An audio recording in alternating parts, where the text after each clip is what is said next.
and legislations, including abrogation of Article 370, the Muslim Women Protection of Rights of Marriage Act 2019, that's made instant triple talaq an illegal practice, the Citizenship Amendment Act 2019, and the Ummeed Bill or the Waqf Amendment Act 2024, among others.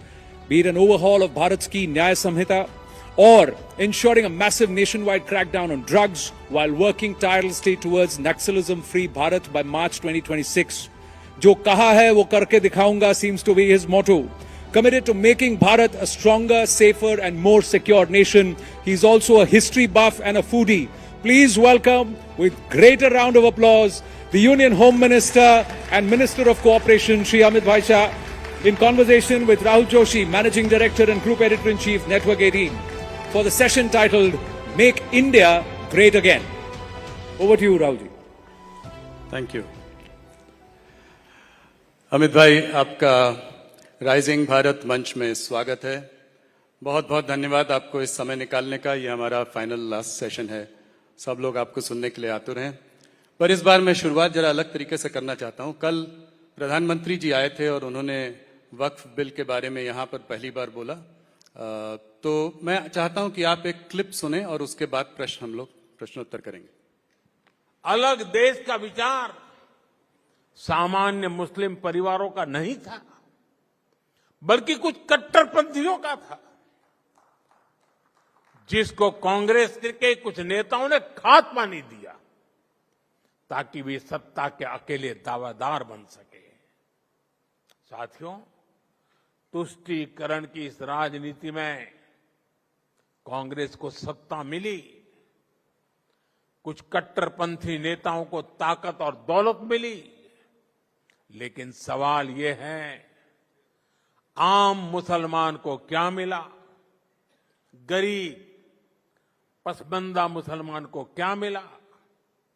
उसे मिली उपेक्षा, उसे मिली अशिक्षा, उसे मिली बेरोजगारी। और मुस्लिम महिलाओं को क्या मिला? उन्हें मिला शाहबानो जैसा अन्याय, जहां उनका संवैधानिक हक कट्टरपंथ की भेंट चढ़ गया। अमित जी, मोदी जी ने कहा कि उस वक्त के जो नेता थे उन्होंने राष्ट्रहित को के ऊपर सत्ता को रखा। तो मैं ये जानना चाहता हूं आपसे कि मोदी जी किन लोगों के बारे में बात कर रहे हैं? कट्टरपंथियों का साथ किन नेताओं ने लिया और ऐसा क्यों किया? और पार्टीशन के लिए वो कहते हैं कि जो है मुसलमान नहीं चाहते थे कि पार्टीशन हो, गरीब मुसलमान नहीं चाहते थे ऐसा हो। नहीं, देखिए, ये तो सब जानते हैं कि जब मुस्लिम लीग चुनाव में खड़ा हुआ और दो राष्ट्र के सिद्धांत के आधार पर खड़ा हुआ, पार्टीशन के पहले जो अंतिम चुनाव हुए स्थानीय विधानसभाओं के, उसमें पाकिस्तान के हिस्से में भी मुस्लिम लीग का पराजय हुआ था। मुस्लिम जनता सच अर्थ में नहीं चाहती थी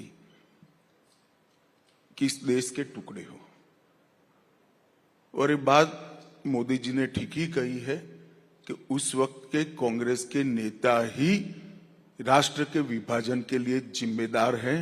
उनकी तुष्टीकरण की नीति ही राष्ट्र के विभाजन के लिए जिम्मेदार है। और आज मैं आपके कार्यक्रम के माध्यम से मैं देश के युवाओं को विशेषकर कहना चाहता हूं, बाकी कुछ भी सहन करना, मगर तुष्टीकरण ऐसा जहरीला नासूर है जिसको देश से हमेशा के लिए युवा पीढ़ी ने उखाड़ कर फेंक देना चाहिए। जो तुष्टीकरण की राजनीति करते हैं वो देश हितों के साथ समाधान करते हैं, वो देश हित की नीतियों के साथ वोट बैंक के कारण कॉम्प्रोमाइज करते हैं और देश के अंदर ही एक नया देश बनाने का बीज बोने का काम करते हैं। मगर मोदी जी थोड़े चिंतित दिखते हैं। मैं भी कहना चाहता हूं युवाओं को कि समय बहुत निकल गया है। मोदी जी ने ही 10 साल में इस देश को जातिवाद, परिवारवाद और तुष्टीकरण से मुक्त कराकर विकास की राजनीति की ओर ले जाने का काम किया है। हमारी युवा पीढ़ी ने इसको आगे बढ़ाना हो। दल कोई भी तय करिए, दल के अंदर युवाओं को समान मौके होने चाहिए। दल की नीतियां दल के हित में नहीं बननी चाहिए, देश के हित में बननी चाहिए। और दल जातिवाद, प्रांतवाद, भाषावाद से ऊपर उठकर देश की चिंता करने वाला दल होना चाहिए। दल कोई भी चुनिए, वोट उसी को दीजिए जो दल जातिवाद, तुष्टीकरण और परिवारवाद से मुक्त हो। और यही हमारे देश के विकास का, हमारे देश के लोकतंत्र की रक्षा का सच्चा रास्ता है। कांग्रेस में उस जमाने में बहुत बड़े बड़े नेता हुए, आपने मेरे सवाल का जवाब नहीं दिया। किस नेता के बारे में बात हो रही थी? वो कौन से नेता थे जो ये कर रहे थे? नहीं, ऐसे सिंगल आउट करना तो बहुत तकलीफ होगी, मगर कांग्रेस ने बाद में प्रधानमंत्री नेहरू जी को बनाया था, तो इशारा उन्हीं की तरफ है। इशारे का सवाल नहीं है। प्रधानमंत्री तो अंततोगत वही बनता है जो फैसले करता है। हमारे सर्वोच्च नेता मोदी जी है तो मोदी जी प्रधानमंत्री बनेंगे। अब कांग्रेस ने उस वक्त नेहरू जी को बनाया था, परंतु मैं इतना सुनिश्चित रूप से कहता हूं, आज देश के युवाओं को खड़ा कर दीजिए, किसी को भी उठाकर मंच पर लाकर पूछ लीजिए, उस वक्त आप विभाजन लेते क्या? विभाजन किया नहीं गया है। कांग्रेस पार्टी के उस वक्त के नेताओं ने विभाजन को स्वीकार किया है, और ये मैं मानता हूं इससे बड़ा देश, इससे समझौता कोई हो नहीं सकता था। अमित जी, दूसरे सवाल की ओर चलते हैं। आप कहते हैं कि वक्फ बिल लाकर आप लोगों ने मुसलमानों पर अन्याय खत्म कर दिया, और मुसलमान समुदाय ये कहता है कि उससे बड़ा कोई अन्याय ही नहीं है। देखिए राहुल जी, आप पूरे समुदाय के नाम से इतना बड़ा लोडेड स्टेटमेंट मत करिए, आपको तकलीफ आएगा। मुसलमान समुदाय ऐसा नहीं चाहता है उनके साथ अन्याय है, कुछ गिने चुने नेता चाहते हैं। मैं आपको 2-4 सरल सवाल पूछता हूं जी। अभी का जो वक्फ का कानून है, इसके अंदर महिलाओं के लिए कोई कंपलसरी प्रावधान है क्या? आना चाहिए या नहीं आना चाहिए? इस देश की मुस्लिम महिलाओं को वक्फ बोर्ड और वक्फ काउंसिल में हिस्सा मिलना चाहिए या नहीं मिलना चाहिए? 80% मुस्लिम समाज पसमंदाओं का है, जो गरीब है, एक प्रकार से ओबीसी है, उनको वक्फ में प्रतिनिधित्व मिलना चाहिए या नहीं मिलना चाहिए? जी। सिया, आगा खानी, दाऊदी वोरा, मोहम्मदिया, अहमदिया, ये सारे मुसलमानों का कोई प्रतिनिधित्व नहीं है। वो भी मुसलमान है, क्यों नहीं मिलना चाहिए भाई? और कांग्रेस पार्टी तो माइनॉरिटी की बात करती है, तो माइनॉरिटी विद इन माइनॉरिटी को हम रखते हैं तो विरोध करते हैं। ये जो बिल आया है, वो बिल मुस्लिम समाज के हरेक अंग का प्रतिनिधित्व करने वाला बिल है। दूसरा, आज मैं, आपने बहस देखी ही होगी, कांग्रेस के नेता कहते थे कि क्या गलत हुआ है। मैं आज देश की जनता को टीवी 18 के कार्यक्रम के माध्यम से बताना चाहता हूं कि आजादी से लेकर 2013 तक, आजादी से लेकर 2013 तक, इस्लाम जब से भारत में आया तब से जितनी वक्फ में भूमि वक्फ घोषित की गई, वो 18 लाख एकड़ थी, जिसमें मुगलों के पहले से भी जो वक्फ हुए हैं वो सारे आ गए, क्योंकि दिल्ली में तो वक्फ सल्तनत काल में हो गया था। और 2013 का कानून आने के बाद 18 लाख एकड़ में 21 लाख एकड़ भूमि और बढ़ गई। तो यही बताता है कि 2013 के कानून में आपने ऐसी व्यवस्था करी जो न्यायपूर्ण नहीं थी। किसी की भी भूमि को आपने वक्फ घोषित कर दिया, चाहे भूमि हिंदू की थी, पूरे के पूरे गांव वक्फ घोषित हो गए जिसमें लोग रह रहे हैं। कहीं मंदिर, 1500 साल पुराने मंदिर वक्फ घोषित हो गए, जहां पूजन अर्चन होता है। इस तरह से कैसे चल सकता है? और ये 2013 के पहले नहीं था। 2014 के चुनाव के एंड मौके पर कांग्रेस पार्टी ने अपनी वोट बैंक सुनिश्चित करने के लिए काम किया था। और मैं आपको कहना चाहता हूं, सारे मुसलमान भाई भी मुझे सुनते होंगे, ये 39 लाख एकड़ भूमि हुई है। इसमें से आर्गुमेंट करते कुछ तो कब्रिस्तान है, कुछ तो मस्जिद है, कुछ तो दरगाह है, ये सब मिल मिलाकर 5% से ज्यादा नहीं है। 39 लाख एकड़ की भूमि से राजस्व क्या मिलता है, आय क्या मिलती है? 123 करोड़ रुपया। रेलवे और सेना से बड़ी भूमि है भाई ये। तो ये आय कहां जा रही है? जो बैठ गए हैं वो भ्रष्टाचार करते हैं, क्योंकि ऑडिट की व्यवस्था ठीक नहीं है। हमने कानून के माध्यम से ऑडिट की व्यवस्था ठीक करी है। कानून के माध्यम से मुस्लिम समाज के हर तबके को इसके अंदर प्रतिनिधित्व दिया है। और उनका एक बहुत बड़ा आर्गुमेंट है कि हमारे धार्मिक मामलों में दखल देना। राहुल भाई, इससे बड़ा झूठ कोई हो नहीं सकता। वक्फ जो है वो वाकिफ बनाता है और मुतव्विल इसका मैनेजमेंट करता है। वक्फ बाकी सारे धर्मों के हिसाब से देखे तो ये ट्रस्ट है। ट्रस्ट तो उसी का होता है जो वो बनाता है। वक्फ उसी का होता है जो बनाते। इसमें कोई नॉन मुस्लिम रखने का प्रोविजन हमने नहीं किया है। पर 2 मेंबर वो तो आपने डाले हैं ना? वो वक्फ बोर्ड में डाले हैं और वक्फ काउंसिल में डाले। वो कहते हैं टेंपल ट्रस्ट में। सुनो ना भाई, टेंपल ट्रस्ट है ना, टेंपल ट्रस्ट में नहीं रख सकते, वक्फ में भी नहीं रख सकते। पर चैरिटी कमिश्नर हिंदू होगा, ये कंपलसरी है क्या? वो सिख भी हो सकता है, मुसलमान भी हो सकता है, क्रिश्चियन भी हो सकता है। टेंपल ट्रस्ट में नहीं रखना चाहिए, मैं भी मानता हूं। वक्फ में भी नहीं रख रहे हैं। जैसे ट्रस्ट होता है, इसका मैनेजमेंट अगर रिलीजियस ट्रस्ट है तो हिंदुओं के हाथ में होना चाहिए। वक्फ अगर अल्लाह के नाम पर दान दी गई संपत्ति है तो मुस्लिमों के हाथ में होना चाहिए। मगर ट्रस्ट चैरिटी के कानून के हिसाब से बरोबर चल रहा है नहीं चल रहा है, इसकी देखरेख, ये तो व्यवस्थात्मक काम है। इसमें धर्म कहां से आता है? फिर भी हमने तो 22 में 2 रखे हैं भाई, 14 में 2 रखे हैं। और एक बात मुझे बताओ, जो मैंने पहले कहा पूरे के गांव कर दिए वक्फ, कोई मंदिर भी कर दिए, तो इस संपत्ति का डिस्प्यूट नॉन हिंदू का भी है या नहीं है? जी हुआ या नहीं हुआ? तो वो पार्टी है या नहीं है? 2 हिंदू इसका पक्ष न्यूट्रलिटी से देखेंगे तो क्या बिगड़ जाएगा? क्या इस देश में हिंदुओं को इतना भी अधिकार नहीं है भाई?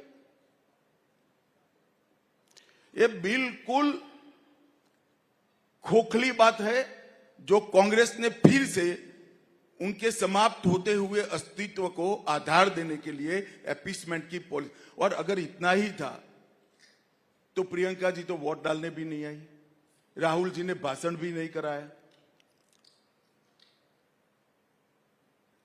अगर आपकी पार्टी की प्रमुख पॉलिसी है तो पार्लियामेंट से बड़ा मंच क्या हो सकता है? लोकतंत्र में सबसे बड़ी पंचायत है। राहुल जी वहां बोले ही नहीं।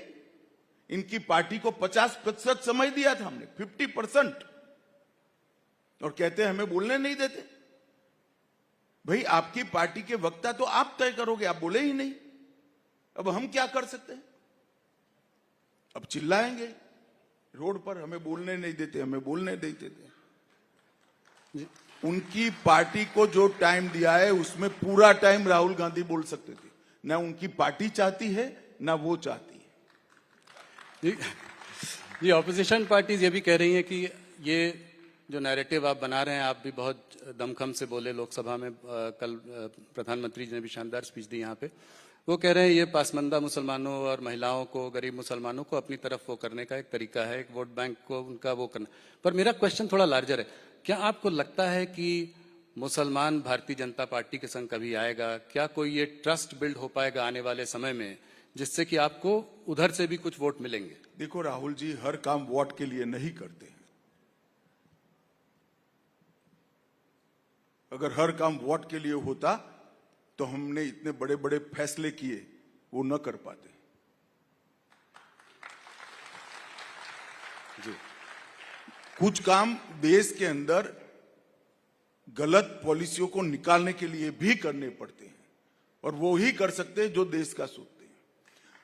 और अगर ये लोग ऐसा सोचते हैं कि हमारा ऐसा करने का उद्देश्य है कि मुस्लिम बहनें हमें वोट दे दे, पसमंदा मुसलमान हमें वोट दे दे, सिया, बोहरा, आगा खानी, मोहम्मदिया, ये सारे हमें वोट दे दे, तो आप क्यों नाराज कर रहे हो भाई? आप भी ले लो, स्वीकार कर लो इसको। वो करने की खातिर आर्गुमेंट करते हैं। उनको भी मालूम है वोट का मामला नहीं है, व्यवस्थापन का मामला है। अमित जी, जब सीए का बिल पारित हुआ था तब उस वक्त थोड़ा हिंसा का माहौल बना था देश में। कुछ आप लोगों को कोई इस बात की चिंता है कि इस बार भी बहुत कुछ हिंसा अच्छा हो सकती? किया आप सीए निकाल दिया। मैं चाहता था कोई पूछे, कोई पूछता नहीं था, आपने पूछ ही लिया, अच्छा हो गया।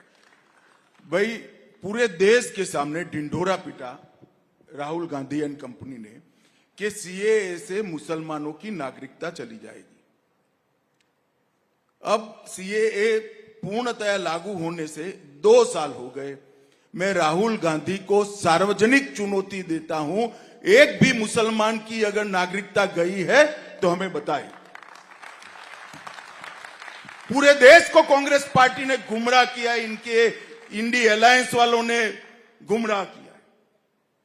मुसलमानों की नागरिकता चली जाएगी, नागरिकता चली जाएगी, नागरिकता चली जाएगी, और देश में हिंसा कराए। यही जिम्मेदार है हिंसा के लिए। तो इस बार नहीं लगता आपको कि ऐसा कोई डर? कुछ तो समझे होंगे।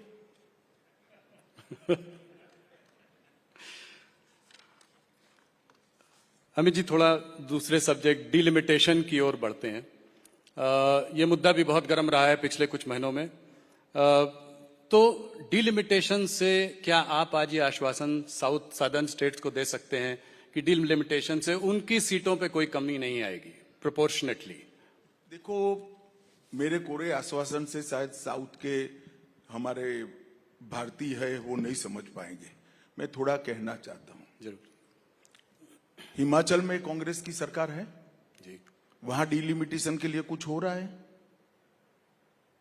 जरा बोलो ना भाई। जी जी। नहीं हो रहा है। नहीं। कई जगह इंडी अलायंस की सरकार है, वहां डिलिमिटेशन के लिए कुछ हो रहा है? नहीं। सिर्फ तमिलनाडु में क्यों हो रहा है? चुनाव आ रहा है। चुनाव है। अभी डिलिमिटेशन सरकार ने घोषित किया है क्या? जी नहीं। नहीं। एक सेकंड। हाँ, जी जी। डिलिमिटेशन एक्ट हमने बनाया है क्या? नहीं बना। जी नहीं। डिलिमिटेशन कमीशन में किसी सुप्रीम कोर्ट के जज को अपॉइंट किया है क्या? नहीं किया है। तो आज है क्या? क्योंकि रैंपड करप्शन कर कर तमिलनाडु की जनता आपके खिलाफ हो गई है। इसको ढकने के लिए ये मुद्दा आज उठा रहे हो। आज बुरहत क्या है डिलिमिटेशन लाने का? मगर आपने कहा है, मैं स्पष्टता कर ही देता हूं, दक्षिण के किसी भी राज्य ने, किसी भी मतदाता ने, किसी भी पॉलिटिकल पार्टी ने चिंता करने की जरूरत नहीं है। भारतीय जनता पार्टी का वादा है कि किसी को अन्याय नहीं होगा, आपकी प्रोरेटा सीटें बनी रहेंगी। तो मतलब अगर 7.5 सीटें होंगी तो प्रोरेटा के हिसाब से उनकी जो बनती है 180 मैंने कह ही दिया भैया। हाँ, जी। पहले भी कह चुका हूं जी। मगर ये सुनना ही नहीं चाहते जी। क्योंकि ये शोर शराबा बंद कर देते हैं तो उनको करप्शन का जवाब देना पड़ेगा, उनको परिवारवाद का जवाब देना पड़ेगा। चुनाव मुद्दे पर वो चाहते नहीं। तो जैसे 750 सीटें अगर हो गई तो उत्तर प्रदेश की सीटें भी बढ़ के 110 120 हो जाएंगी, तो ये बहुत बड़ा नंबर है। राहुल जी, जी। ऐसा है कि डिलिमिटेशन कमीशन का हर बार एक्ट बनाना पड़ता है। अभी तक की एक्ट का आयुष्य 25 तक था। अब नया एक्ट आएगा तो वो भी समझते हैं, हम भी समझते हैं, पार्लियामेंट में आएगा। छिप छिपा कर नहीं हो सकता। इसके पहले ऑल पार्टी कंसल्टेशन होगा, एक्ट आएगा, शायद समिति को भी जाएगा या डायरेक्ट भी होगा, तो चर्चा होगी ना जी। अभी कुछ आया ही नहीं है और आप हो अल्लाह कर रहे हो क्योंकि आपको चुनाव में मुद्दा चाहिए। मैं ये कह रहा था कि अगर उत्तर प्रदेश में इतनी ज्यादा सीटें हों तो जैसे मायावती जी एक समय कहा करती थी कि उस प्रदेश का विभाजन होना चाहिए, चार टुकड़ों में उसको बांटना चाहिए। देखिए, वो वोट बैंक के लिए कर रहे हो, आप टीआरपी के लिए कर रहे हो। अभी भैया आया ही नहीं है डिलिमिटेशन, काहे को डिलिमिटेशन करते हैं। डिलिमिटेशन अमित जी तभी हो सकता है जब नया सेंसस आए, तो ये कैसे होगा, कब होगा? और इसमें कास्ट सेंसस की जो बात चल रही है, जो ऑपोजिशन की भी डिमांड है, उस पर आपका क्या विचार? गट डिलिमिटेशन भी 2001 के जनगणना के आधार पर हुआ था, ऐसा जरूरी नहीं है, परंतु डिलिमिटेशन जब भी करना पड़ेगा, किस प्रकार से करेंगे, किस जनगणना के आधार पर करेंगे और किस प्रकार से करेंगे, ये सारा एक कानून बनकर संसद में पारित होता है, तब जाकर डिलिमिटेशन की प्रक्रिया शुरू होती है, क्योंकि वो हमारे लोकतंत्र का मूल आधार है। जो लोकतंत्र को सत्ता तय करने का कॉलेजियम है, हमारी संसद है, हमारी विधायिका है, वो वहीं से चुनकर आती है। तो उनकी कॉन्स्टिट्यूएंसी का डिजाइन करना, इससे बड़ा महत्वपूर्ण कार्य लोकतंत्र में और कोई हो नहीं सकता। वो पार्लियामेंट के कानून से, और पार्लियामेंट के कानून को राष्ट्रपति महोदय के अनुमोदन के बाद ही होता है, और उसमें कोई पार्टी इन्वॉल्व नहीं होती है। इसमें सुप्रीम कोर्ट के एक जज इसकी अध्यक्षता करते हैं। जी अमित जी, एक और बड़ा मुद्दा आप लोगों का रहा है वन नेशन वन पोल, काफी चर्चा भी हुई है, उसमें आपने काम बहुत किया है। ये कैसे कर पाएंगे आप? इसको पारित करने के लिए आपको 2/3 बहुमत की जरूरत है, तो और कौन सी पार्टियां जुड़ सकती हैं आपसे? इस मुद्दे को कैसे, इस कार्यकाल में इसमें हम कुछ देखेंगे क्या? देखिए भाई, आप तो ऐसा सवाल कर रहे हो, गांधी जी ने देश को आजाद करने की मांग की, तो वो कोई पूछ लेगा उनको, कैसे करोगे भी, अंग्रेजों का राज है। ऐसा है भाई, हम हमारा मुद्दा लेकर जनता के सामने गए हैं, हम जनता के बीच में कार्यक्रम कर कर भी जा रहे हैं। 2-3 साल होते होते माहौल ऐसा होगा कि कोई party one nation one election का विरोध नहीं कर पाएगी, क्योंकि ये देश के भले में है। कोई मुझे बताए कि बार बार चुनाव कर कर, खर्च कर कर हम क्या करना चाहते हैं इस देश में? एक साथ चुनाव क्यों नहीं होना चाहिए? कारण क्या है? ये कहते हैं संविधान सम्मत नहीं, कोई आर्गुमेंट नहीं करता, एक वाक्य लिख कर दे दिया है, बोले रखते हैं संविधान सम्मत नहीं। कैसे संविधान सम्मत नहीं? और नहीं है तो आपने 3 चुनाव कैसे कराए? जी, कांग्रेस पार्टी ने जब तक सरकारें तोड़ने की शुरुआत नहीं करी, उनकी सरकारें आती थी, तब तक तो सभी चुनाव एक साथ करे, और 2-3 राज्य 4 राज्य नए बन गए, इसके चुनाव आगे पीछे हो गए। तो वो एक साथ करने के लिए असेंबलियां डिसॉल्व कर दी कांग्रेस ने। वही कांग्रेस पार्टी ये कह रही है कि लोकतंत्र के विरोधी है। 7 राज्यों के असेंबलियां डिसॉल्व कर कर वन नेशन वन इलेक्शन कराया था, और आज वही विरोध कर रहे हैं। जनता वो मानते हैं, ऐसे नहीं सोचती है। जनता के अपने के सोचने के तरीके, कुछ नेता ऐसा मानते हैं कि मैंने कह दिया तो बस जनता मान गई, और फिर परिणाम आते हैं तो कहते हैं कि भाई ईवीएम में गड़बड़ हो गया। एक्चुअल में भैया आप जो बोलते हो वो जनता मानती नहीं है। अभी तो कह रहे हैं महाराष्ट्र का इलेक्शन भी जो है उसको भी चोरी कर लिया आप लोगों ने। अगर हम जीत जाते तो क्या, वो जीत जाते तो क्या कहते? हम तो वो है 10 साल, हमारे 10 साल में इनकी तेलंगाना सरकार बनी, चेन्नई में सरकार बनी, बंगाल में बनी, हिमाचल में बनी, वो कैसे बनी फिर? तो कांग्रेस की बात हो रही है तो एक सवाल यहां पे आपसे पूछना चाहूंगा। ये एआईसीसी का सेशन चल रहा है, उसमें जो खबरें हम पढ़ रहे हैं, देख रहे हैं, जो वहां से निकल के आ रही है, तो उसमें लीडर्स का मानना है 2 तरीके के थॉट्स हैं। एक तो ये है कि मोदी को गाली दो, मोदी के खिलाफ भाषण देते रहो, मोदी के पीछे पड़े रहो, और दूसरा कुछ नेता ये मानते हैं कि आप अपनी ऑल्टरनेट सोच, अपना विजन भी सामने लोगों के रखें। आप क्या कहना चाहेंगे इस पर राहुल? देखिए, इसका मतलब है कुछ तो समझ वाले लोग अभी भी वहां बचे हैं क्योंकि इतने सालों का अनुभव है, 2001 से लेकर 2025 तक का, जितनी बार मोदी जी को गाली दी, इनकी माता जी ने भी दे दी, इन्होंने भी दे दी, जितनी बार गाली दी मोदी जी और मजबूत होकर बाहर आए हैं। उनको मालूम नहीं हमारे दल का चुनाव चिन्ह कमल है, जो कीचड़ में ही खिलता है, ज्यादा खिलता है। तो हम तो गालियों के कीचड़ में ही खिलकर बाहर आते हैं, वो उनको मालूम नहीं। अमित जी, आपको काफी दिनों बाद इस बार इंटरव्यू कर रहा हूं। 2024 के चुनाव के समय आपसे बात हुई थी, एक सवाल उस पर भी। 2024 में आप लोगों को उम्मीद थी, नारा था अब की बार 400 पार, सीटें आई भारतीय जनता पार्टी की 240। कहां गड़बड़ हो गई, कहां रणनीति में कमी रह गई? देखिए राहुल जी, हम भी मानते हैं कि हमारी सीटें कम हुई, वो तो आंकड़ा है जी। मगर ये जो कह रहे हैं कि भाई ये तो ये कह रहे थे ये आए, ये कह रहे थे ये आए, मुझे बताओ कोई खिलाड़ी मैच खेलने जाएगा, सामने टीम कैसी भी हो, पिच कैसी भी हो, वो क्या कहेगा? नहीं हम आज हार जाएंगे, ऐसा कहेगा क्या? अरे भाई हमारा 300 था तो हमने 400 कहा, इसमें क्या बुराई की है भाई? हम तो सोचते ही हम बढ़ोतरी करेंगे और करेंगे। अभी भी मैं कहता हूं हम तमिलनाडु जीतेंगे, बिहार भी जीतेंगे और इनका सुपड़ा साफ हो जाएगा। नहीं, 2024 की उसके बाद आपने 3 शानदार विजय भी वो की हैं, दर्ज की हैं। आप हरियाणा में जीते बहुत अच्छी तरीके से। महाराष्ट्र में तो मुझको फडणवीस जी ने कहा कि वो सोच भी नहीं रहे थे कि इतनी सीटें आएंगी और उससे कहीं ज्यादा सीटें आई। तो दिल्ली में आपने जो है केजरीवाल जी की सरकार को परास्त किया। तो ये कैसे हुआ? ये आप लोग बाउंस बैक कैसे करें? देखिए, जनता ने चुनाव में कुछ झूठा प्रचार किया गया, कुछ भ्रामक बातें फैलाई गई, इसका कुछ तो असर हुआ, कुछ वोट कम मिले। जब परिणाम आया तो सबके मन में एक प्रकार की रंजिश थी कि हमने मोदी जी के साथ ये ठीक नहीं किया, और इसके कारण ही भारतीय जनता पार्टी का समर्थन भी बढ़ा है और बड़े जोर के साथ मोदी के काम पर थप्पा लगाने का काम ये 3 राज्यों ने।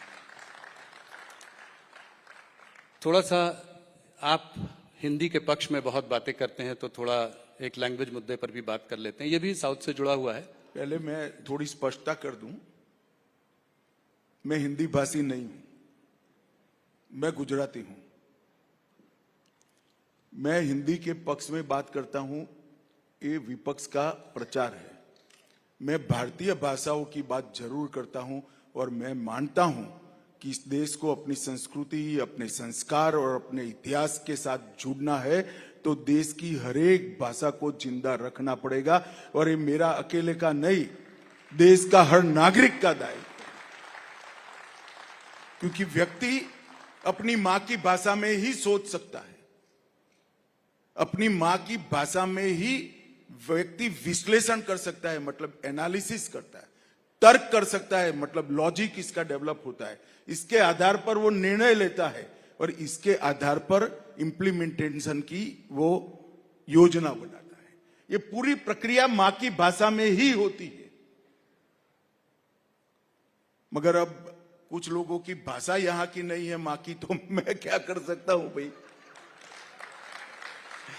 मैं तो भारत में जन्मा हूं, तो भारत की भाषाओं की बात करता हूं। ये सब निरर्थक हो हल्ला करते हैं। मैं आपको बताता हूं कि हमारे आने से पहले, मेरा स्पष्ट मानना है, हमारे आने से पहले कांग्रेस पार्टी ने इतने सालों तक हिंदी और अंग्रेजी को सभी भाषाओं के बच्चों पर थोपा था। यूपीएससी की परीक्षा जो आईएएस आईपीएस की थी, वो अन्य भाषा में नहीं आती। 2015 में नरेंद्र मोदी ने निर्णय किया कि आप तमिल में भी पेपर दे सकते हो, गुजराती में भी दे सकते हो, मराठी में भी दे सकते हो, मलयाली में भी दे सकते हो।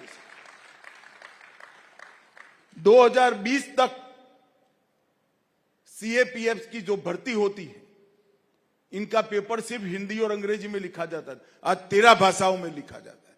हमने तो तमिल की एंट्री की है, गुजराती की एंट्री की है, मराठी बंगाली की एंट्री भारतीय जनता पार्टी ने की, आपने अंग्रेजी पर छोड़ दिया था। इनके समय के अंदर लोकल स्टेशनों पर लोकल भाषा में अनाउंसमेंट भी नहीं होते थे, वो भी हमने किए।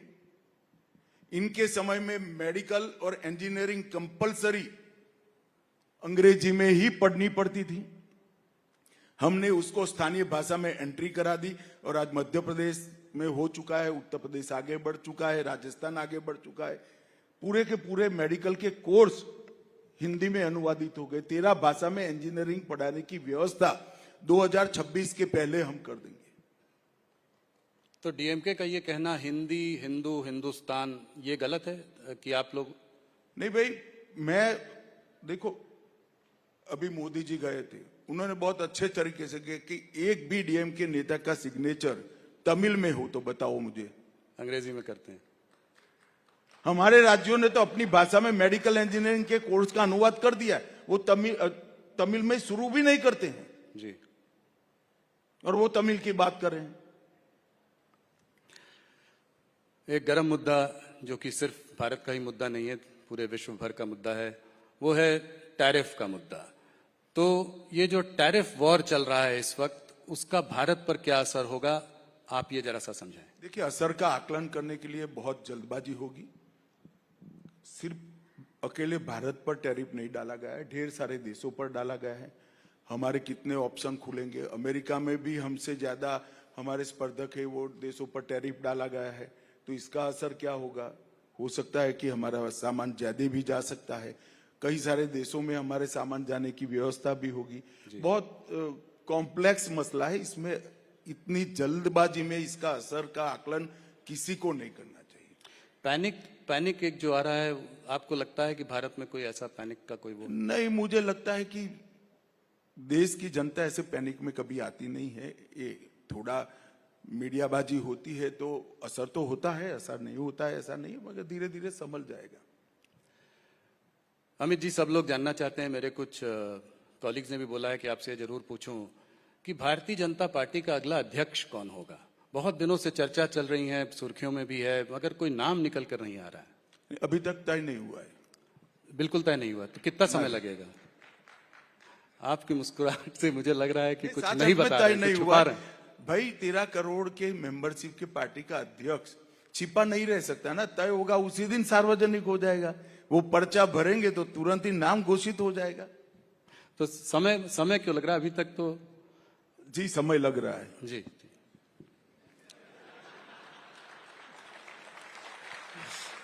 मुझे याद है एक बार मैंने इनसे ज्यादा सवाल पूछा था कि कितने टिकट बटेंगे, किसको क्या मिलेगा। कहता है जब होगा तो आपको भी बुला लेंगे तो आपको पता चल जाएगा। अमित जी, दिल्ली हाई कोर्ट के एक जज के घर में आग लग गई, आउट हाउस में आग लग गई, तो उसमें भारी मात्रा में कैश करेंसी बरामद हुई। तो मेरा सवाल यह है कि इस तरह का एक चित्र देश के सामने आया है, तो क्या आप संतुष्ट हैं कि इसके पीछे क्या कार्यवाही चल रही है, क्या होना चाहिए, कैसे लोगों को विश्वास दिलाया जाए कि देखिए, परंपराओं से जो परंपरा अब तक बनी है वो ये है कि जुडिशरी की जांच में इनिशिएटिव, अगर हाईकोर्ट जज के लिए कोई मसला खड़ा होता है तो सुप्रीम कोर्ट के सर्वोच्च न्यायाधीश ने लेना होता है। उन्होंने एक कमेटी बनाई है। हमें ये न्यायिक प्रक्रिया पर, सुप्रीम कोर्ट की प्रक्रिया पर भरोसा रखना चाहिए। इसकी रिपोर्ट आएगी तो काफी सारी चीजें स्पष्ट हो जाएगी। मगर मैं इतना कहना चाहता हूं, उन्होंने कमेटी बनाने के निर्णय करने में कोई तक देरी नहीं की है, और मैं आशा करता हूं कि जल्दी, क्योंकि पूरी जनता भी इसको बहुत गंभीरता से देख रही है, तो जल्दी ही ये कमेटी की रिपोर्ट, और उसके बाद ऐसा भविष्य में न हो इसके लिए क्या कदम उठाए जाए वो सुप्रीम कोर्ट की ओर से सार्वजनिक होगा। हम भी राह देख रहे हैं, आप भी राह देखो। एक जुड़ा हुआ सवाल जुडिशरी पर, हायर जुडिशरी के जो अपॉइंटमेंट प्रोसेस का एक सवाल काफी मुद्दा चल रहा है। एनजेसी की भी बात हो रही थी, सुप्रीम कोर्ट ने उसको अनकॉन्स्टिट्यूशनल बताया। इस पर आपका व्यक्तिगत क्या मत है? देखिए, मेरा व्यक्तिगत कोई मत नहीं हो सकता, क्योंकि मैं एक पार्टी से बंधा हुआ व्यक्ति हूं। मेरा कोई व्यक्तिगत मत नहीं होता है। मेरा मत व्यक्तिगत मैं पार्टी में रख सकता हूं। पार्टी एक निर्णय पर पहुंचती है, फिर पार्टी का मत मेरा मत होता है। इसी तरह से सरकार में भी मेरा कोई व्यक्तिगत मत नहीं होता है। व्यक्तिगत मत जब प्रधानमंत्री जी चर्चा करते हो तब मुझे रखना होता है, या तो कैबिनेट में रखना होता है। इसके बाहर तो कैबिनेट का जो डिसीजन होता है वही हमारा डिसीजन होता है। परंतु मैं मानता हूं कि इस पर एक नए सिरे से एक बहस ये घटना के कारण खड़ी हुई है। जनता में काफी उत्सुकता भी है। हम राह देखते हैं कमेटी क्या करती है, उससे काफी आप कह रहे हैं उसके बाद बहस होनी चाहिए? नहीं, बहस तो अभी कर ही रहे हो आप। बहस में तो कौन किसको रोक सकता है, परंतु कमेटी क्या रिपोर्ट देती है इसके आधार पर सारी चीजें स्पष्ट होगी। जम्मू और कश्मीर की ओर चलते हैं, कल आप वहां पर थे भी। राज्य का दर्जा कब तक मिलेगा, क्या आपको लगता है? और नई सरकार का कैसे आप आंकलन करते हैं? देखिए, भारतीय जनता पार्टी एक अखिल भारतीय पार्टी है। हमने भारत में दो नेताओं के नेतृत्व में सरकार बनाई, एक अटल जी के नेतृत्व में बनाई और एक लंबे समय के लिए लगातार तीसरी बार मोदी जी के नेतृत्व में बनाई। भारतीय जनता पार्टी ने कभी भी केंद्र में सत्ता रहते वक्त राज्य सरकार किसकी है वो नहीं सोचा है, ना हम कश्मीर के लिए सोच रहे हैं।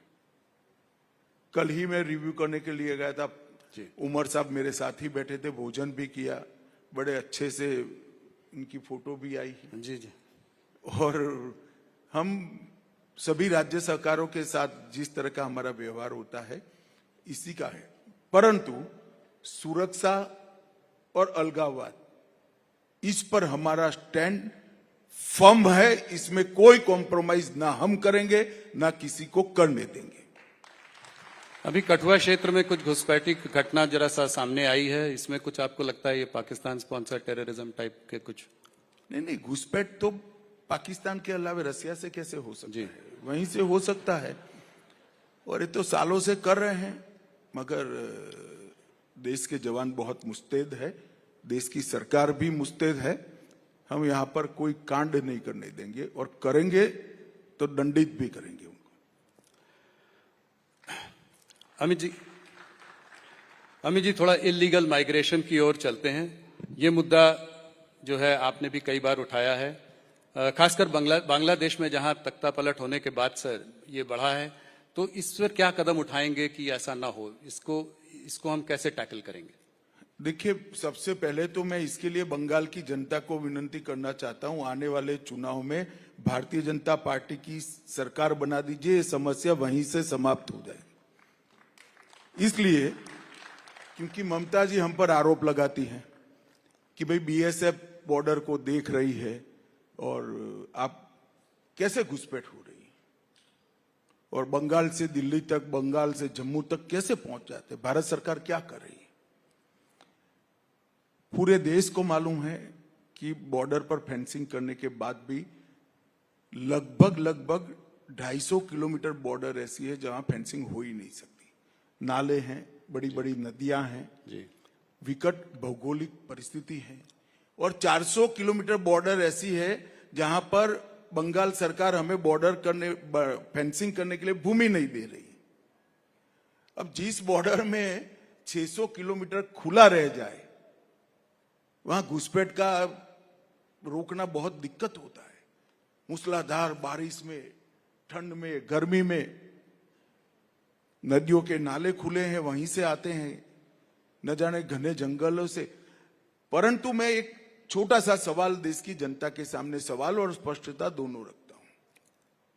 वो आग तो गए देश में, चाहे रोहिंग्या हो चाहे बांग्लादेशी हो,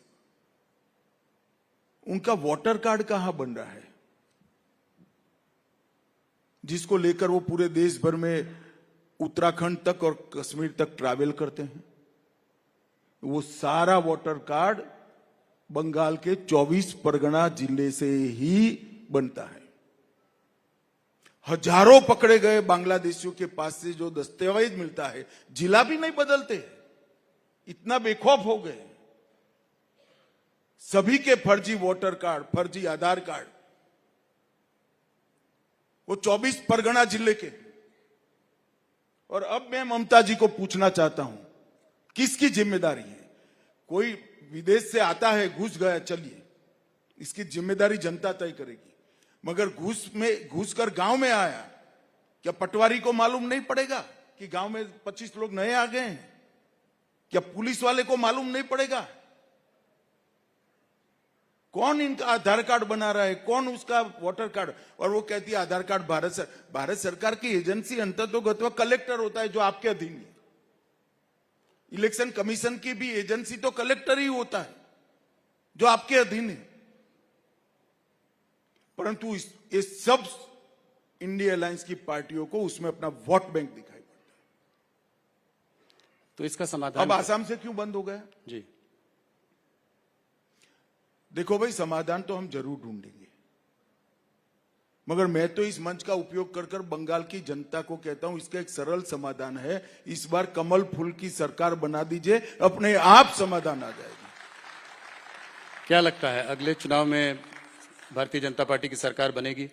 पिछली बार भी बहुत वो था, पर आप लोग सरकार नहीं बना पाए और लोकसभा के चुनाव में भी धक्का लगा है आपको वहां। देखो भाई, ऐसा है, हमारे 4 मेंबर थे। मैं मीडिया का रुख जिसमें आप भी आ जाते हो वो समझाता हूं। हमारे 4 मेंबर थे, 4 से 77 हुए, हमें झटका लगा। जिस कांग्रेस पार्टी ने 23, सुनो ना यार, जिस कांग्रेस पार्टी ने 27 साल राज करा,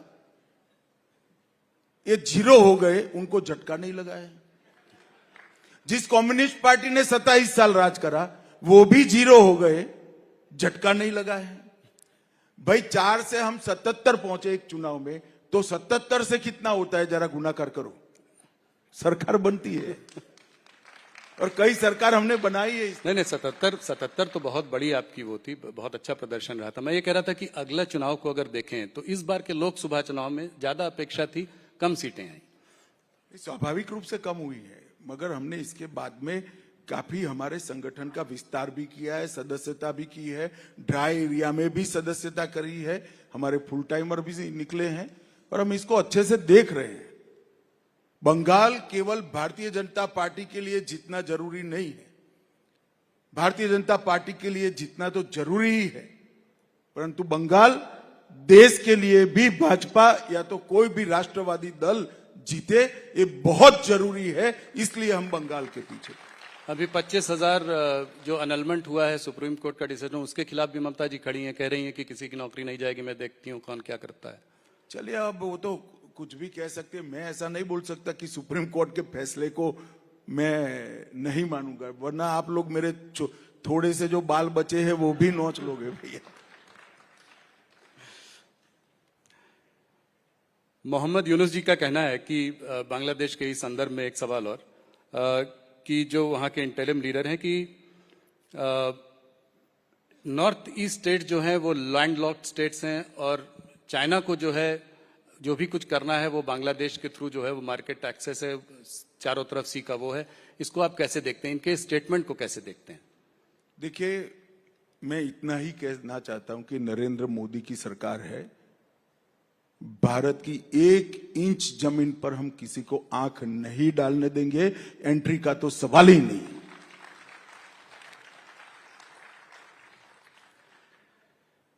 आपने हरदम, मैंने आपसे ये सवाल 2-3 बार पूछा है, फिर से पूछता हूं क्योंकि नया कार्यकाल है, इस तीसरे कार्यकाल में पाकिस्तान ऑक्यूपाइड कश्मीर पीओके के बारे में, इस पर क्या इस थर्ड उस पे? देखिए, भारत का स्टैंड बड़ा रुख है जी, स्पष्ट है और सालों से है कि पाक ऑक्यूपाई कश्मीर हमारा है, और जहां तक कब आएगा इसका सवाल है तो इतना तो तुम भी समझते हो राहुल, मैं सार्वजनिक मंच पर इसकी तिथि न बता सकता हूं ना योजना बना सकता, मगर हर भारत सरकार का दायित्व है कि पाक ऑक्यूपाई कश्मीर हमारा है। वो हमारा सिर्फ क्लेम नहीं है, हमारी बिलीफ है और ऐतिहासिक डॉक्यूमेंट भी है और हमारा लीगल केस भी मजबूत है। पाकिस्तान कहता है कि जो बलूचिस्तान में अटैक हो रहे हैं उसके पीछे इंडिया का हाथ है, इसको कैसे आप देखते हैं? चलिए, अब उनसे संभल नहीं पड़ता, वो तो कुछ ना कुछ कहेंगे, वहां की जनता को क्या करेंगे, मगर अब उनकी समस्या है, उनको निपटना चाहिए। पर क्या इंडिया सपोर्ट करता है बलूच लोगों के लिए इंडिपेंडेंट स्टेट? हमारी इंडिया के सपोर्ट का सवाल ही नहीं होता। उनके यहाँ जिस प्रकार से शासन चल रहा है, इसके कारण कुछ प्रांतों में असंतोष है, इसको हम रिपेयर नहीं कर सकते। नेपाल में जो है, नेपाल में इस वक्त हिंदू राष्ट्र की जो है एक मांग है, इस मांग को आप कैसे देखते हैं? अब वहां पर भी डेमोक्रेसी है, सब लोग अपनी अपनी मांगे करते हैं। चाइना का स्टैंड जो है इधर कुछ सॉफन होता हुआ आपको दिख रहा है, हम लोग देख रहे हैं कि बातचीत बढ़ रही है, क्या चाइना से इन्वेस्टमेंट्स आने की कोई उम्मीद है? देखो, मैं मीडिया का आदमी नहीं हूं जी, एक स्टेटमेंट से देशों के रुख तय नहीं होते हैं, बहुत सारे हमारे मुद्दे हैं, सकारात्मक समाधान निकलता है तो अच्छी बात है। तहव्वुर राना का जो है एक्स्ट्राडिशन जो है हो रहा है, वो कुछ दिनों में यहाँ आ जाएंगे। क्या डेविड हेडली के लिए भी हम ये वो करेंगे? कुछ उम्मीद है कि वो भी? देखिए, मोदी सरकार का प्रयास है कि जिन लोगों ने भी भारत की जमीन, भारत का सम्मान और भारत के नागरिकों के साथ दुर्व्यवहार भी किया है, वो हमारे कानून के जद में लाना चाहिए। और मैं मानता हूं तब राणा की यहां वापिस आना ये मोदी सरकार की कूटनीति का बहुत बड़ी सफलता है जी। तो क्योंकि जिनके समय में जब बम धमाके हुए वो तो ला नहीं पाए, मगर आज वो वापिस आएगा, हमारी अदालत के सामने पेश होगा, हमारे संविधान के तहत उसको सजा होगी। ये देश के लिए बहुत बड़ी उपलब्धि है। अमित जी, आपने नक्सलिज्म पे बड़ा बयान दिया है, इसका रोड मैप क्या है, कैसे खत्म होगा पूरा? आपने एक टाइम फ्रेम भी दिया है, थोड़ा सा अगर हमारे दर्शकों को बताएं। देखिए, नक्सलिज्म अब 120 जिलों के आसपास था, घटते घटते घटते अब 12 जिलों तक सिमट कर रह गया है। एक जमाने में स्वप्न देखते थे पशुपति टू तिरुपति का, वो सपना उनका चूर चूर हो गया है। बिहार मुक्त हो गया, झारखंड मुक्त हो गया, महाराष्ट्र ऑलमोस्ट मुक्त हो गया, कुछ तहसील बच गई है, मध्य प्रदेश ऑलमोस्ट मुक्त हो गया, कुछ तहसील बची है, तेलंगाना मुक्त हो गया, आंध्र प्रदेश मुक्त हो गया, उड़ीसा मुक्त हो गया, केरल मुक्त हो गया है, कर्नाटक मुक्त हो गया है।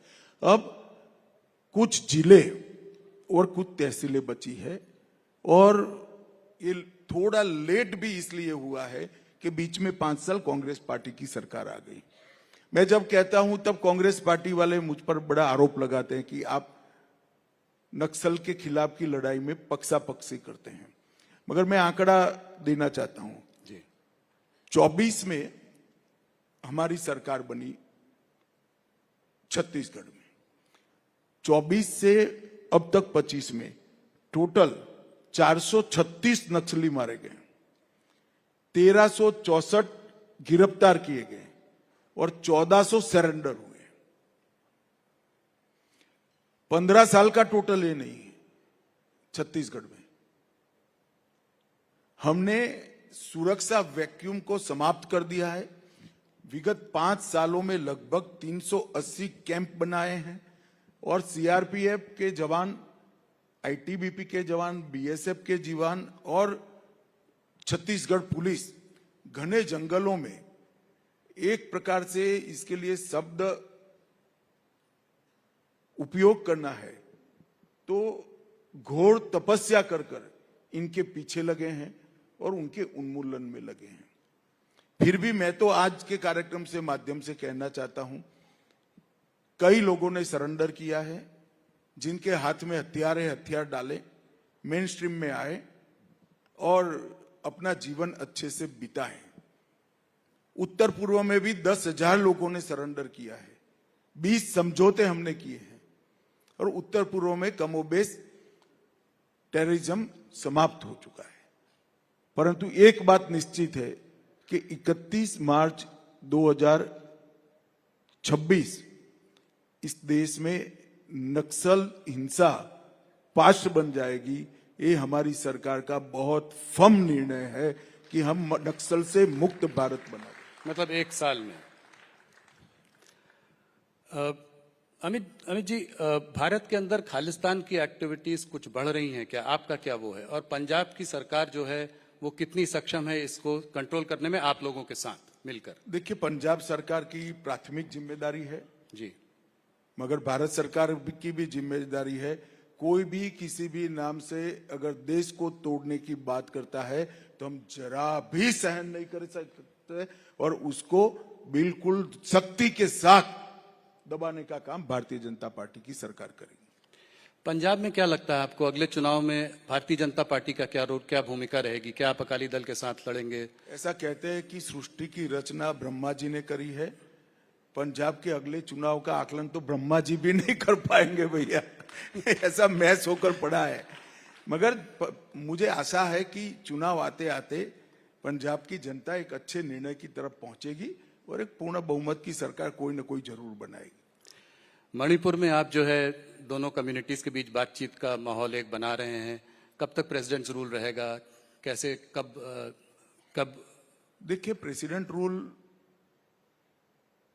पूर्णतया नहीं लगाया गया है। अभी हमने असेंबली को सुषुप्त अवस्था में रखा है। जी। तो हमारा तो प्रयास है कि जल्दी से दोनों समुदायों के बीच में बातचीत हो और शांति स्थापित हो। कुछ सफलता मिली भी है, घटनाएं तो बंदी हुई है, मगर बातचीत में भी कुछ सफलता मिली है। परंतु मुझे लगता है कि 2-3 दौर की बाढ़ और होगी। जो सबसे पास चुनाव है वो है बिहार का चुनाव। तो क्या बिहार में क्या लगता है आपको, क्या नीतीश जी एनडीए अब तक के सबसे बड़े बहुमत के साथ बिहार में सरकार बनाएगा, इसमें कोई दो राय नहीं। और जो सीट शेयरिंग होगी वो क्या जैसे पिछली बार थी उसी प्रोपोर्शन में रहेगी? प्रदेश में हमारी पार्टी और हमारे साथी दल बैठकर तय पर क्या नीतीश जी के चेहरा होंगे चुनाव का? बाकी देखिए, अभी तो मुख्यमंत्री नीतीश जी मुख्यमंत्री है ही, सवाल ही कहाँ है कोई। तो वही मुख्यमंत्री बनेंगे अगर आप जीतेंगे? अरे भाई, अभी नीतीश जी के नेतृत्व में ही हम चुनाव लड़ रहे हैं। कुछ पर्सनल सवाल आपसे पूछना चाहूंगा। हर बार 2-3 पूछता हूं, पर इस बार भी कोशिश। पूछकर क्या करोगे? कुछ निकलेगा नहीं यार। मैं फिर भी कोशिश करता हूं। मैंने सुना है कि आपका जब जन्म हुआ था तो आपका शरद पूनम के दिन जन्म हुआ था, तो बहुत दिनों तक आपको पूनम भाई के नाम से भी लोग जानते हैं, और आपके नामकरण में बहुत देरी भी हुई थी। इसकी क्या वजह थी, कुछ बताइए। नहीं, मेरी बुआ ने मन्नत मानी थी कि 5 साल का होऊंगा तब नाम तय किया जाएगा। चूंकि मैं पूनम के दिन जन्मा था तो सब पूनम कहते थे। इसमें कोई बड़ा रहस्य नहीं है भाई, हर एक बच्चे के साथ गांव में होता है। एक कहानी जो मैंने आपसे भी सुनी है थोड़ी बहुत, कि जब आप 11 वर्ष के थे तो आपको आपके घर वाले चाहते थे कि आप यूएस चले जाएं, तो आप घर छोड़कर भाग गए। छोड़ो, मैं भारत छोड़कर कहीं नहीं जाने वाला, यहीं रहूंगा, यहीं लड़ूंगा और यहीं जीऊंगा। अगले साल मोदी जी के गवर्नेंस में करीब 25 साल पूरे हो जाएंगे, और आपने उनके संग बहुत क्लोजली बहुत समय तक काम किया है। इस केमिस्ट्री के बारे में कुछ बताएं। किस तरीके से ये जोड़ी इतने साल से साथ में काम कर रही है? आप एक दूसरे को कैसे कॉम्प्लीमेंट करते हैं? देखिए,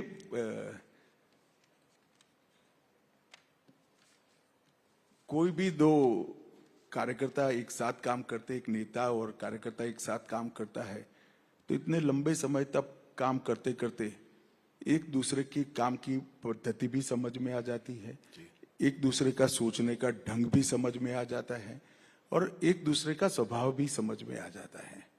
अंततोगत्वा तो चाहे मोदी जी हो चाहे मैं हूं, हमें हमारी आइडियोलॉजी के अनुरूप काम करना है। तो हमारी आइडियोलॉजी है, वो हमारी गाइडलाइन है, इसीलिए कभी मतभेद पैदा नहीं होते हैं। वो भी आइडियोलॉजी के लिए, देश के लिए, संविधान के लिए सोचते हैं, मैं भी आइडियोलॉजी के लिए, देश के लिए और संविधान के लिए सोचता हूं। तो मतभेद होने का कोई सवाल ही पैदा नहीं होता। जहां एक दूसरे को कंट्रीब्यूट करने का सवाल है, इसमें जरूर एक दूसरे को कंट्रीब्यूट कर रहे हैं, मगर अलग प्रकार से। मैं मोदी जी जो लक्ष्य तय करते हैं, इसका पूरा करने के लिए मेरे साथियों को साथ में रखकर पूरा प्रयास करता हूं। ये मेरे कंट्रीब्यूशन का तरीका है।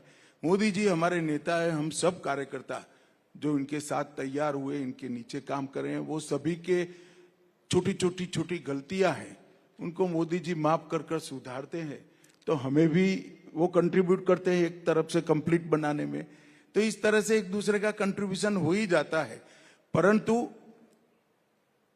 ये उदाहरण जो आप दे रहे हो नरेंद्र मोदी और अमित शाह का, ऐसे नरेंद्र मोदी के साथ जुड़े हुए इस देश में हजारों कार्यकर्ता है, जिनमें कार्यकर्ता बनाने से लेकर उसको बड़ा सोचने तक, तरीके से सोचने तक की पूरी प्रक्रिया नरेंद्र मोदी जी ने की है, हमारे कई नेताओं ने की है, और ये बहुत बड़ी बात है। और इसी के कारण हम चुनाव अनेक हारे, मगर हमारी पार्टी कभी टूटी नहीं जी। चुनाव हारे, हम साफ नहीं हो गए। यूपी में कांग्रेस चुनाव हारी, साफ हो गई। बिहार में चुनाव हारी, साफ हो गई।